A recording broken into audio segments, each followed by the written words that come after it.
Dernier volet de cette série de vidéos consacrée à la matrice. Alors la matrice, bien évidemment, concept popularisé depuis les années 2000 véritablement à travers le film Matrix des frères, sœurs Wachowski.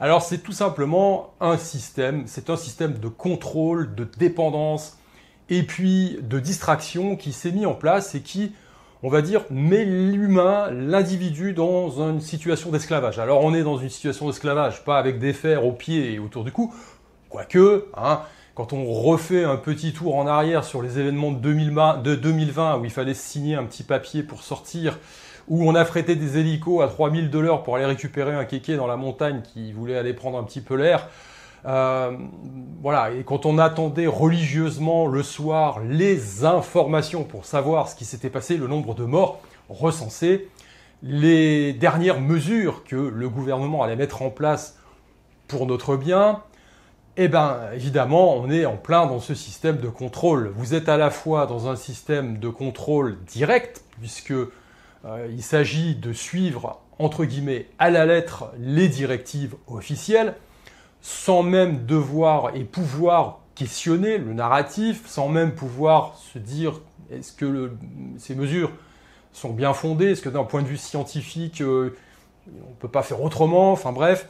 Vous êtes dans un système de distraction parce que, évidemment, vous êtes dans l'attente par rapport aux médias, par rapport aux informations qu'on va vous donner. Les gens sont dans une matrice d'informations. À l'époque, on parlait évidemment de cette pandémie comme d'une nouvelle peste noire européenne. Alors comme j'en parlais à l'époque déjà avec quelqu'un, je lui dis mais quand vous sortez dans la rue, est-ce que vous marchez sur les corps et les cadavres, parce que la peste de 1348, il me semble, au Moyen-Âge, c'était 50% de la population européenne décédée. Donc autant vous dire que lorsque vous ouvrez vos volets et que vous regardez le réel se rappelle à vous. Vous avez des corps dans la rue, ce qui n'était pas du tout le cas cette fois-ci. Donc on est dans une situation de distraction parce que, bien évidemment, on est tenu en termes d'information par ce qui va se dire, par ce que l'on va devoir faire à nouveau, les mesures qui vont être prises. Et puis, on est dans un système de dépendance parce que, eh bien, on est complètement à la merci, finalement, du narratif, des mesures qui sont prises. Et puis, on est surtout infantilisé. Voilà, donc ce que vous avez appris avant, vous êtes censé le désapprendre. Je rappelle quand même que en termes vaccinal, eh bien, un vaccin, c'est 10 ans de recherche, de développement, un vaccin classique. Et là, on nous a pondu une nouvelle techno en 3 mois. Et il fallait croire à la possibilité d'une guérison instantanée, magique quasiment. Donc on est en système de dépendance. Donc cette matrice, elle vous tient bien évidemment en esclavage, comme je le dis, à travers le physique, à travers le mental, mais également à travers le spirituel. Alors, le spirituel, c'est intéressant parce que quand on parle de ça, évidemment, ça nous évoque un tas de choses. On va penser à gourou, on va penser à secte, et dans le meilleur des cas, religion. Mais en fait, quand on revient à l'étymologie du mot, eh bien, le spirituel, c'est tout ce qui a trait à l'esprit.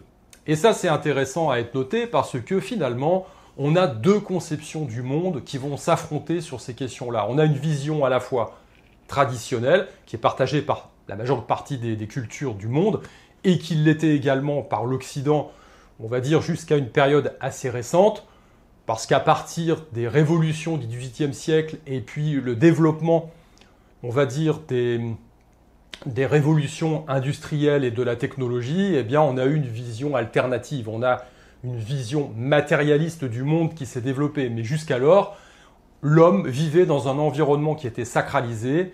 Donc ça, c'est la vision traditionnelle.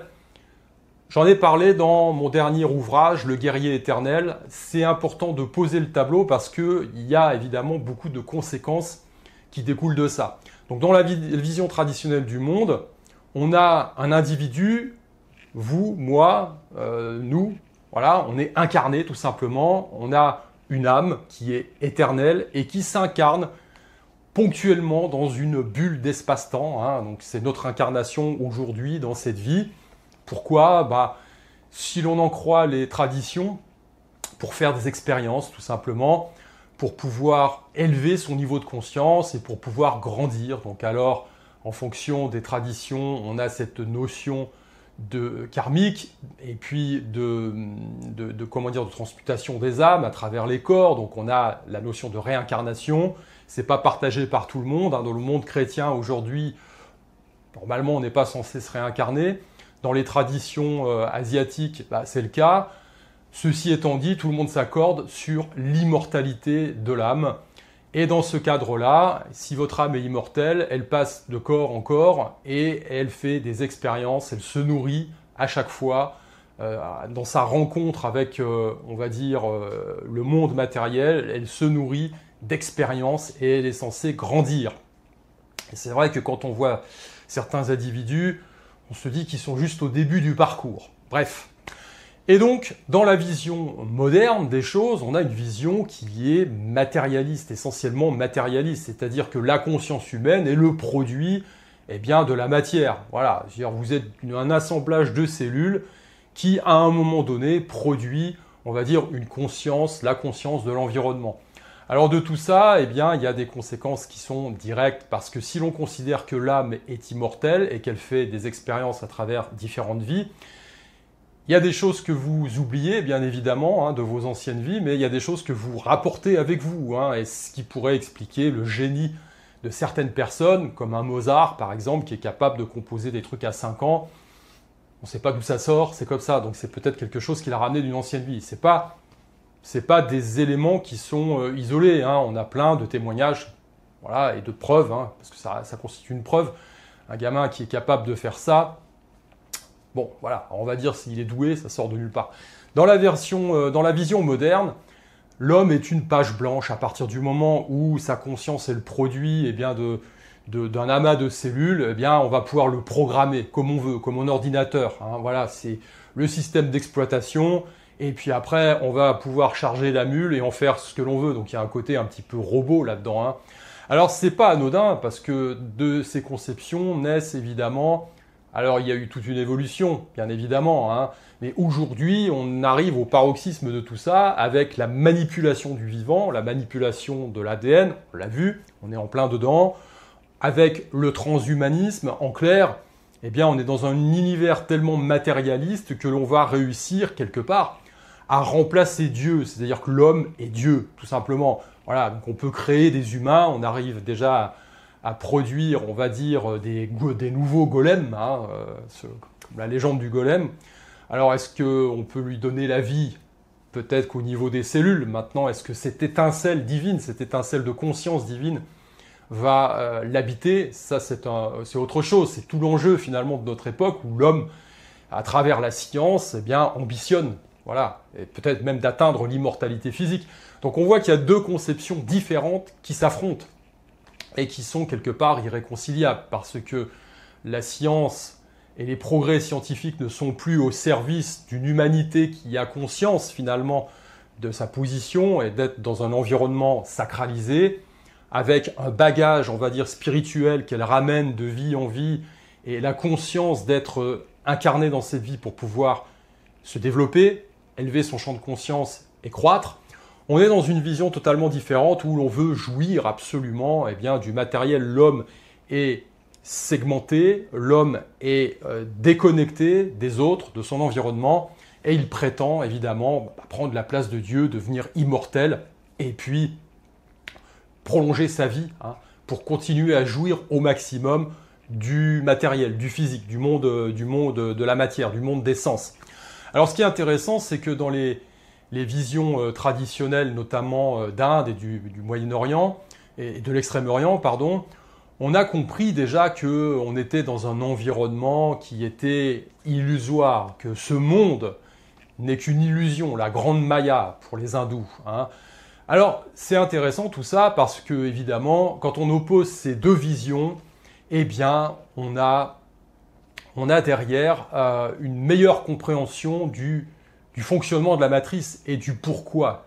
Pourquoi cette matrice est mise en place? Parce que finalement, comme je le dis, on a une guerre qui est menée contre le genre humain. On a vu de façon flagrante depuis 2020 que c'était la matrice baissait le rideau quelque part, et donc le rideau de l'illusion, des faux semblants. Je veux dire, les cartes sont abattues, on a bien compris. et que derrière ça, eh bien, c'est le voile. C'est le voile du mensonge qui se déchire. C'est l'apocalypse, c'est la révélation finalement. Donc on comprend bien maintenant, quand on voit ces deux visions du monde qui s'affrontent, et puis là où on en est arrivé aujourd'hui, hein, c'est qu'il y a deux voies possibles pour l'humanité. Et cette matrice, elle est mise en place. Pourquoi ? Parce que l'objectif, bien évidemment, comme j'ai dit au début, c'est de vous rendre esclave, mais l'objectif ultime, à travers cette guerre qui est menée contre le genre humain, c'est pas seulement de mener une guerre d'un point de vue matériel, d'un point de vue physique, hein, à travers un système médical qui est un peu bizarre, un système agroalimentaire pareil, un environnement économique et financier qui est pareil. Tout ça, c'est designé hein, de façon à vous mettre en situation de dépendance. L'objectif ultime, eh bien, c'est de vous mener une guerre spirituelle. Voilà, cette guerre, elle est spirituelle, tout simplement. C'est annihiler cette vision traditionnelle pour emmener, évidemment, le bétail eh bien, dans une vision complètement matérialiste qui, en soi, constitue, à mon sens, une impasse. Parce que, eh bien, c'est à nouveau l'histoire de la tour de Babel. Je pense que dans l'histoire, on a déjà eu ce genre de choses. L'homme veut s'élever jusqu'à Dieu et à un moment donné, ça finit par s'effondrer. De toute façon, on voit déjà que il y a des brèches un petit peu partout dans l'édifice, mais la guerre est âpre. La guerre et la lutte va être difficile. Donc, il faut bien comprendre les forces en présence et bien évidemment comprendre cette dimension spirituelle qui est majeure. Parce que à partir du moment où on considère que l'on est immortel finalement, hein, alors pas notre corps physique, matériel, mais notre âme, eh bien il y a beaucoup de choses qui découlent de cette prise de conscience. Hein. Mais on n'en est pas encore là. Revenons sur ces notions, on va dire, de spiritualité. Ce qui est intéressant, c'est de voir les progrès de la physique quantique. La physique moderne semble corroborer finalement eh bien, ce qui a été découvert, ce qui a été annoncé et ce qui a été dit depuis des milliers d'années finalement à travers les différentes traditions et essentiellement les traditions orientales comme l'hindouisme, le bouddhisme ou le taoïsme. Alors c'est super intéressant, je vais vous donner une référence dans ce domaine-là. C'est un ouvrage qui est assez ancien déjà, puisqu'il date des années 70, mais il a connu plusieurs rééditions, donc les informations qui sont dedans ont été réactualisées. C'est le Tao de la physique. Alors l'auteur, à travers son ouvrage, va faire un parallèle finalement entre les traditions extrêmes orientales, hindouisme, bouddhisme, taoïsme, etc., et les confronter au progrès scientifique eh bien, tout simplement de la physique quantique, qui semble corroborer ce qui a été dit. Alors pourquoi ? Je vais simplifier le discours, parce que ça peut être assez ardu, on peut vraiment rentrer très profondément dans le sujet, mais d'un point de vue totalement, si on reste à des niveaux de vulgarisation basiques, eh bien, la physique quantique se propose de se dire, tiens, qu'est-ce que c'est que la matière, tout simplement. Donc on va rentrer dans la matière. Et plus on rentre dans la matière, plus on s'aperçoit que ça n'existe pas, tout simplement. Ça n'existe pas. Alors c'est super intéressant, puisqu'il y a eu des évolutions progressives sur ces thématiques-là. On a été resté aux atomes, etc. Et puis, depuis, avec la puissance du matériel, eh bien, on rentre un peu plus dedans, un peu plus dans le monde des particules. Il y a les atomes, mais après, il y a encore beaucoup plus petit. Et plus on rentre dans la matière, plus on s'aperçoit que ça n'existe pas. Tout ça, ça n'est que de la vibration et de l'énergie. Et on est dans un champ de probabilité. Alors ça, c'est un truc qui est un petit peu difficile à comprendre, puisqu'on observe un objet matériel, on se dit, c'est là, c'est solide, c'est dur. Bah oui, mais non, en fait. Puisque quand on rentre dedans, on s'aperçoit que l'observateur lui-même, c'est-à-dire nous, a une influence directe sur l'existence même de ce qu'il observe. Ah, ça remue les neurones, hein. C'est-à-dire qu'un observateur va interagir finalement avec l'objet observé. Ce qui veut dire que les choses, quelque part, n'existent pas. Elles ne sont qu'un ensemble de probabilités d'existence. Alors là, ça remue le cerveau.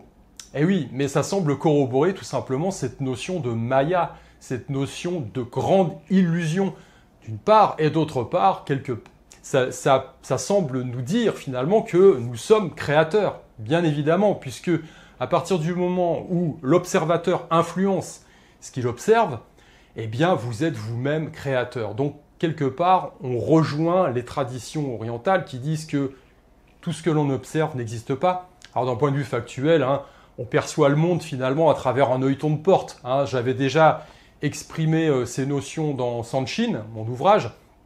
Si l'on considère qu'on interagit avec le monde par l'intermédiaire de nos 5 sens et que ces sens sont limités, si l'on prend par exemple l'ouïe, vous allez entendre de 20 Hz à 20 000 Hz, et plus vous vieillissez, moins vous entendez effectivement les sons très aigus.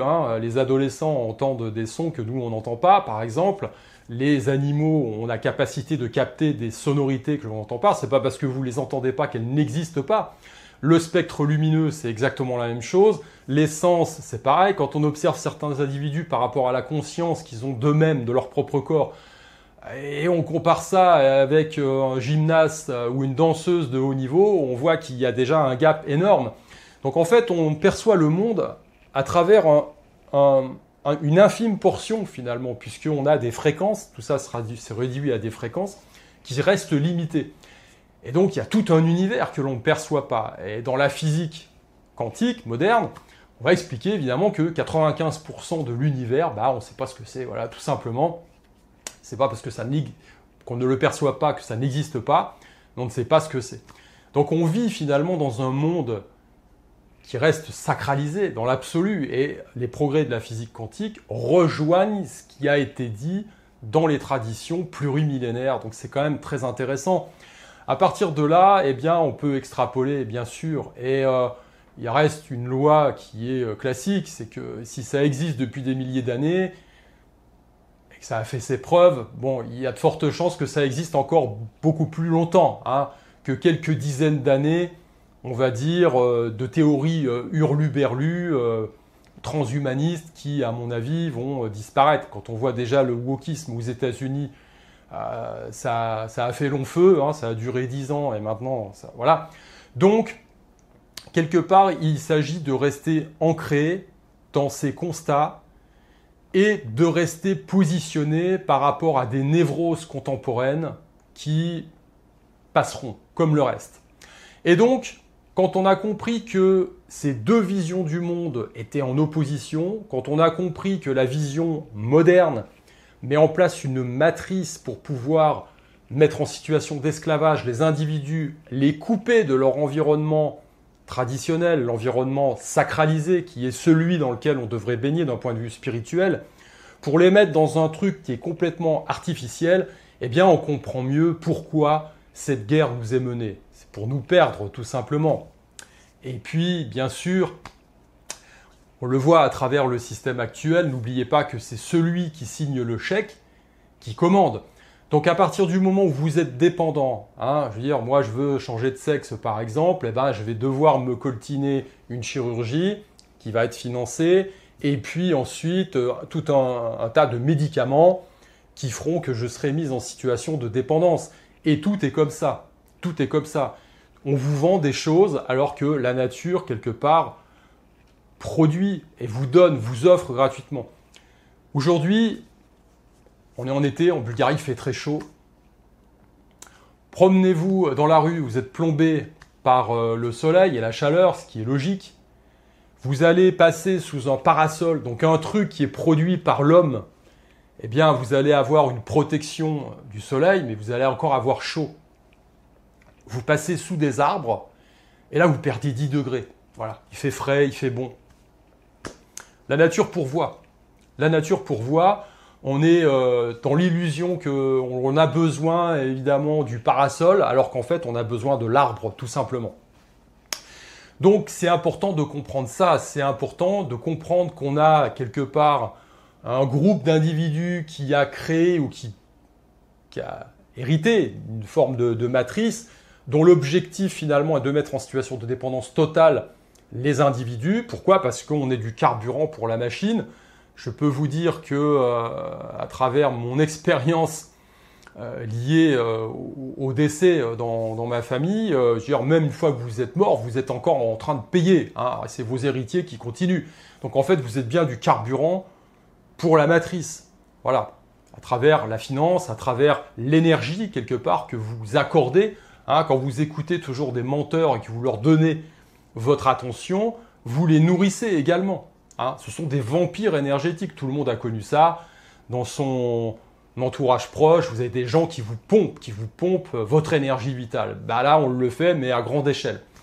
Donc, il faut bien comprendre les tenants et les aboutissants parce qu'on a effectivement une privatisation du monde qui est orchestrée avec une mise en esclavage de la majorité. Alors qu'à la base, on n'a pas besoin d'eux. À la base, on est dans une forme de guerre spirituelle. Il s'agit de récupérer notre pouvoir. Et ce pouvoir, il passe tout simplement par, la prise de conscience. La prise de conscience que nous sommes immortels au final. On peut me prendre mon corps aujourd'hui. On ne prendra pas mon âme. Voilà, parce que mon âme, elle est incarnée ponctuellement ici, maintenant, dans de la matière, dans de l'énergie qui est densifiée. Et puis après, elle va se libérer. Puis peut-être qu'elle se réincarnera pour faire à nouveau d'autres expériences et continuer son parcours de croissance spirituelle. Donc en fait, qu'est-ce qu'on peut me prendre au final à partir du moment où je suis immortel? Donc prise de conscience. Le deuxième step, la deuxième étape, c'est évidemment de sortir de la peur. Et ça, c'est quand même très difficile puisque d'une façon ou d'une autre, on est toujours rattrapé. On a beau prendre conscience de certaines choses, on reste toujours dépendant, on reste toujours attaché. Dans le bouddhisme, on parle de l'attachement. Vous êtes attaché aux choses, aux êtres. Vous êtes attaché à la vie également. Enfin, ce que vous considérez être la vie, c'est-à-dire cette incarnation, cette matérialité, votre ego. Moi, ici, maintenant, dans ma vie, ce que je suis, ce que je crois être, alors qu'on est, à mon sens, bien autre chose. Il faut apprendre à se détacher quelque part de ça pour sortir de la peur. Voilà. Pour vous dire, d'un point de vue de la puissance personnelle, oui, on peut prendre ma vie, mais on ne prendra pas mon âme. Donc, ça, c'est important de conserver ça en tête. Prise de conscience, lutter contre la peur et la concentration. Tout ça doit se matérialiser par la concentration. C'est un bien très précieux et vous observez bien que dans la matrice, qui est celle dans laquelle on évolue, matrice contemporaine, tout est fait pour nous voler cette capacité de concentration. Quand on regarde dans le monde traditionnel, à travers la pratique par exemple des arts martiaux, à travers la pratique religieuse même, on va favoriser la concentration. Pourquoi? Parce que quand vous concentrez de l'énergie. Et donc, vous êtes potentiellement créateur. Donc, quand on vous vole votre capacité de concentration, vous êtes dans une situation de dépendance et vous n'êtes plus capable vous-même de créer. Donc ça, c'est fondamental. Donc, reprendre évidemment sa capacité de concentration. Et tout ça, ça manifeste comment?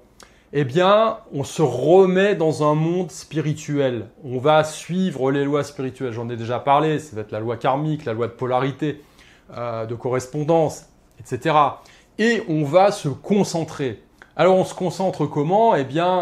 On se concentre en se reconnectant. En se reconnectant à travers un environnement qui est sacralisé et par différents biais.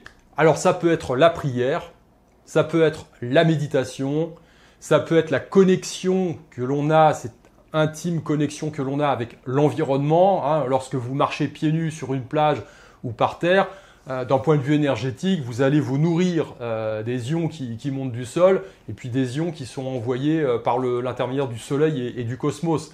Une pile électrique finalement, tout simplement, parce qu'il y a bien sûr tout un circuit électrique, on a de la vibration et de l'énergie. Donc il s'agit de nourrir tout ça. Vous êtes en connexion avec les éléments, il faut avoir conscience de ça, c'est la prise de conscience. Vous êtes en connexion avec les autres également, à travers des échanges qui vous nourrissent et non pas évidemment des échanges qui vous vampirisent. Donc il faut aussi à ce niveau-là comprendre que vous avez des environnements qui vous pompent de l'énergie, d'autres qui vous nourrissent et vous avez des environnements sociaux avec une interaction avec l'autre et des gens ce sont des vampires énergétiques alors que d'autres vont vous nourrir. Quand vous êtes en interaction avec quelqu'un et que vous finissez cette interaction, vous vous sentez plein d'énergie, c'est quand même pas pareil que de sortir de l'interaction complètement rincé, puisque l'autre, il vous a pompé à mort votre énergie vitale, votre énergie mentale et votre énergie spirituelle, votre énergie vitale. Donc, il faut prendre conscience de ça. Méditation, prière, connexion avec les autres, l'environnement, la pratique des arts également. Voilà, parce que de toute façon, lorsque vous allez pratiquer un art, vous travaillez les deux hémisphères du cerveau de façon différente. Donc la pratique de la musique, la pratique des arts graphiques, la danse également. Dans toutes les versions traditionnelles, il y a une interaction entre le physique et le mental. Par l'intermédiaire de la danse, les guerriers de l'ancien temps s'entraînaient. Il y a une forme de méditation active. Lorsque l'on pratique un kata de karaté, c'est une forme de méditation active. Lorsque l'on pratique une danse comme les derviches tourneurs, par exemple, on cherche à entrer dans des états de transe et des états modifiés de conscience. Il y a une extrême concentration dans l'instant. Hein, même la danse, lorsque vous pratiquez la danse de salon, voilà, on est là-dedans également. Donc la pratique des arts sont aussi des portes d'entrée qui vous permettent, bien sûr, de vous reconnecter à un environnement sacré. Donc tout ça, il faut avoir conscience de ça, parce qu'on le fait naturellement, mais quand on a démonté tous ces systèmes, on comprend le bien fondé, finalement, de ces pratiques, pourquoi on le fait. Voilà. Donc il faut avoir conscience de ça, la prise de conscience de l'immortalité de l'âme, sortir de la peur et travailler au quotidien pour sortir de la peur en général et des petites peurs qui nous assaillent. Derrière, le pouvoir de concentration qui passe à travers la conscience d'être dans un environnement sacralisé dans lequel on doit se nourrir d'un point de vue spirituel à travers différentes méthodes. Hein, je le rappelle, méditation, prière, échange, connexion avec l'environnement, pratique artistique, super important. Tout ce qui élève l'âme, voilà, il faut nourrir son âme. Et ensuite, eh bien, quand on fait ça, on est pleinement dans la bataille. On a conscience de cette guerre spirituelle qui nous est menée et on a un travail actif pour mener la bataille.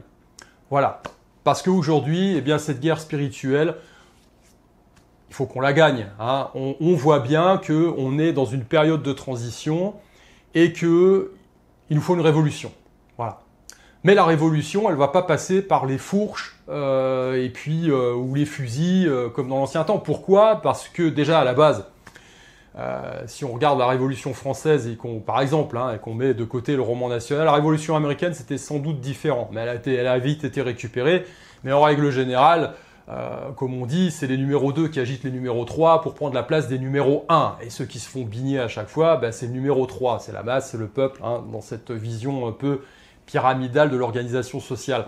Donc si vous faites une révolution et que vous changez, vous allez juste changer les cadres, tout simplement, vous allez mettre les numéros 2 à la place des numéros 1, ça va aller bien pendant un certain temps, puis après on revient comme business as usual, il n'y a rien qu'à changer. Donc la révolution, oui, il nous en faut une, mais elle passe par l'individu, et cette révolution, c'est une révolution individuelle, une révolution personnelle, c'est une élévation globale des consciences individuelles, et la somme de ces consciences individuelles qui s'élèvent, eh bien, entraînera un point de bascule, entraînera un switch pour aller vers autre chose, enfin, quelque chose de différent.